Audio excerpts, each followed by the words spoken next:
मुंबई महानगरपालिकेवरून फडणवीसांनी ठाकरेंच्या शिवसेनेवर डागलेल्या टीकास्त्राला संजय राऊतांनी प्रत्युत्तर दिलं। गौतम अदानी यांची हंडी फोडून सत्ताधाऱ्यांना त्यातली मलाई खायची आहे असा आरोप राऊतांनी केलाय। दरम्यान राऊतांच्या या आरोपांवर भाजपने देखील पलटवार केलेला आहे। पाहूयात। महानगरपालिकेतली पापाची हंडी आम्ही फोडलेली आहे। मुंबई कोणी लुटली आणि कोण लुटताय? गौतम अदानी कोणाची हंडी फोडतो? हे गौतम अदानीची हंडी फोडणारे लोक। एवढा मोठा झटका 440 व्होल्टचा दिलाय, त्या झटक्यातून ते बाहेर आलेले नाहीत। ठीक आहे, बोलू त्यांना कोणाला काय झटका आहे। आणि संजय राऊत तसे ताटपणे उभे आहेत, कोणालाही न घाबरता। तुमच्यासारखे डरपोक लोक आम्ही नाही आहोत पळून जाणारे ईडीला, सीबीआयला, पोलिसांना। गद्दार नाही आहोत ना। महाराष्ट्रात आगामी महानगरपालिका निवडणुकीचे पडघम वाजू लागले। दरम्यान यावरून सत्ताधारी आणि विरोधकांमध्ये आरोप प्रत्यारोपाचा सामना सुरू झालाय।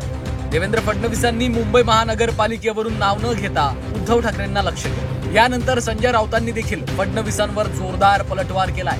पालिकेत पापाची हंडी फोडल्याचं विधान फडणवीसांनी केलं होतं।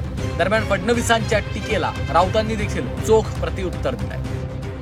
महानगरपालिकेतली पापाची हंडी आम्ही फोडलेली आहे। आता त्या ठिकाणी विकासाची हंडी लागली जाईल आणि त्या विकासाच्या हंडीतलं जे काही त्या ठिकाणी लोणी आहे ते जनसामान्यांपर्यंत नेण्याचा आमचा प्रयत्न असणार आहे। मुंबई कोणी लुटली आणि कोण लुटताय? गौतम अदानी कोणाची हंडी फोडतो? हे गौतम अदानीची हंडी फोडणारे लोक। गौतम अदानीच्या हंडीमध्ये जी मलाई आहे ते खाणारे हे लोक आहेत। हे आम्हाला काय सांगताय? धारावीपासून मुंबईतले जवळजवळ अनेक महत्त्वाचे भूखंड ज्यांनी अडाणीच्या घशात घातले ते देवेंद्र फडणवीस आमच्यावर टीका करतायत, आरोप करतायत। हा सगळ्यात मोठा जोक आहे।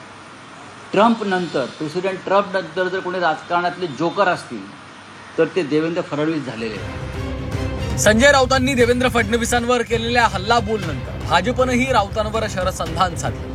उद्धव ठाकरे लुटारूंचे सरदार असल्याचं टीकास्त्र भाजपचे माध्यम प्रमुख नवनाथ बन यांनी डागलं। तर कोरोना काळात ठाकरेंच्या शिवसेनेनं महानगरपालिकेत घोटाळा केल्याचा आरोपही त्यांनी केला आहे। उद्धव ठाकरे हे लुटारूंचे सरदार आहेत। मुंबईमध्ये कोविडच्या काळात तुम्ही कशा पद्धतीने घोटाळे केले? मृतांच्या टाळीवरचं लोणी खाण्याचं काम तुम्ही केलं।